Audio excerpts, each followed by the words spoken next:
The movie that I watched was The Lazarus Effect. This came out in 2015. It's rated PG-13, so I don't recommend it for anybody. So whether you're a kid or not, it doesn't matter. Here's the thing with this movie. It's a thriller that's not thrilling. It's also a horror movie that's just horrible. Boom, got him. All right, runtime here, 1 hour and 23 minutes, which includes the credits. So you look at that and you say, all right, that's like 1 hour and 15 minutes. That's basically an episode of The Walking Dead. Coral, for 1 hour and 15 minutes. And even that is better than this movie. So let's set you up. The cost. Olivia Wilde. Now, this is probably what's going to get most of you in the door. It's a horror movie. Olivia Wilde is in it. Sign me up. Mark Duplass. You remember the guy from The League? He's also in a great movie called Creep, which I highly recommend and is not hot garbage. Donald Glover is in this. That's right, Donald Glover is in this. I'm not sure why. This is one of those movies that actors are in that you look back on their career and you say, you were in that? But this was only 2 years ago, and I think we're already saying that about Donald Glover. Also, Evan Peters is in this. He's the dude from a bunch of the seasons of American Horror Story. He's fine in this. There's another young lady. I don't know who it is. Her character name is Eva, so I will reference Eva.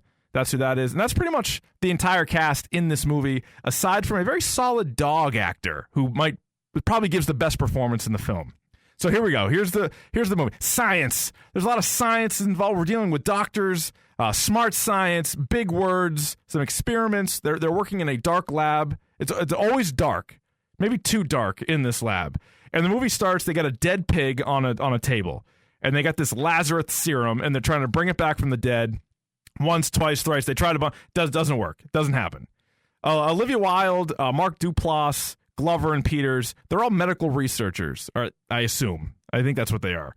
Duplass and Wilde, they're clearly the heads here. The other girl, Eva, she shows up. She wants to film this. She's like, you know what? I want this to be a documentary. All right, fine.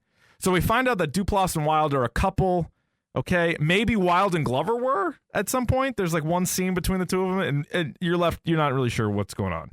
Now, Olivia Wilde has bad dreams. Remember that. She has really bad dreams. We see a bunch of these, like a fiery hallway. There's a little girl. There's dolls burning and whatnot. It's scary. Well, it's not, but it's supposed to be scary.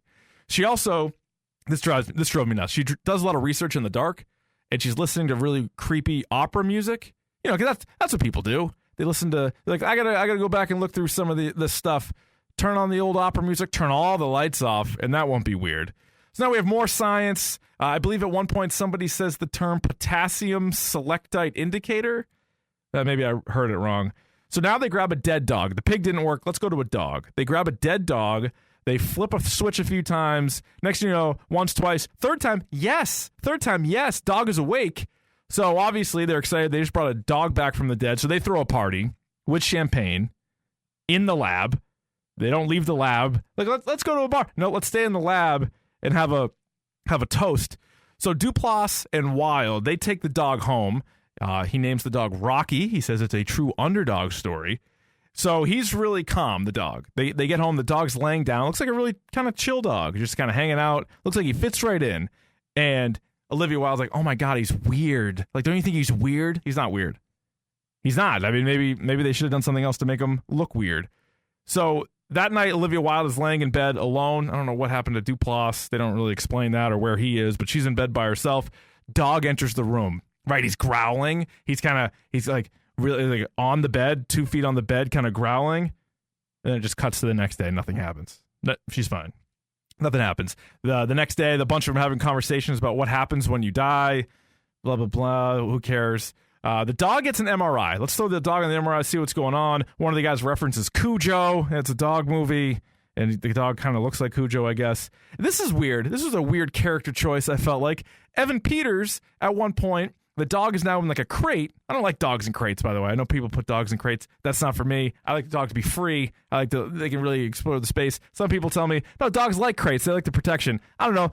My dog likes my bed. He likes it just fine. I feel like he's doing okay. But so the dog is laying in the crate and just sitting there. Again, this weird dog is just laying. He's not barking. He's just laying there. And Evan Peters goes up, and he's been smoking a few times in the lab. They told him not to smoke in the lab. And he blows smoke into the dog's face. So at this point, you're like, I'm not rooting for this guy.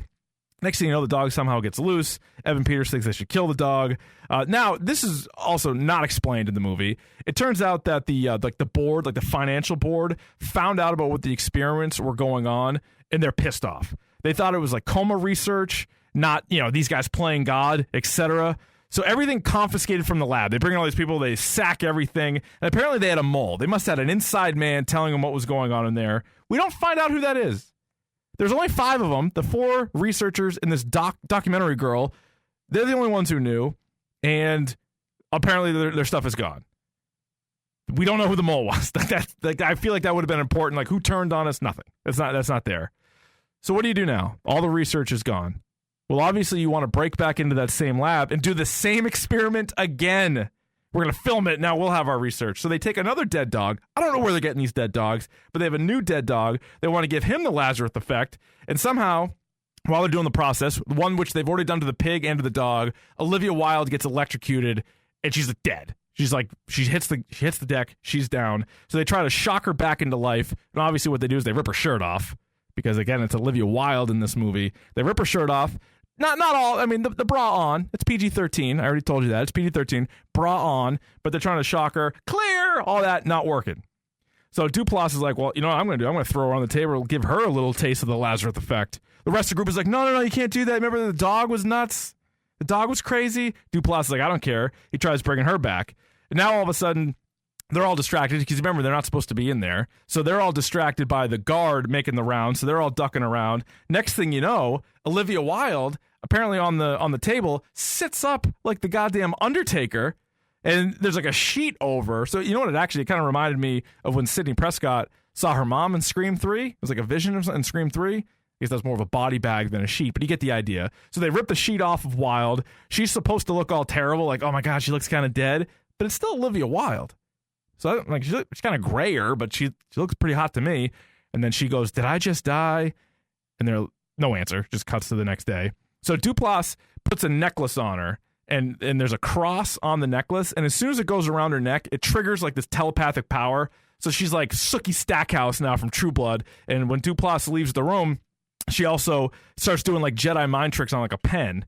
I don't know what's going on. Now her hand's turning silver. That's not explained. That the dog comes back. So the dog never died. The dog, like the first dog, he shows up, he sees her, and he's growling at her because we know dogs can sense evil, even though we're told that this dog is also evil. I don't get that part either. Now Olivia Wilde goes to talk to Duplass. She like throws up this like milk. I don't what. Now she's saying she's changing. She said she was actually in hell.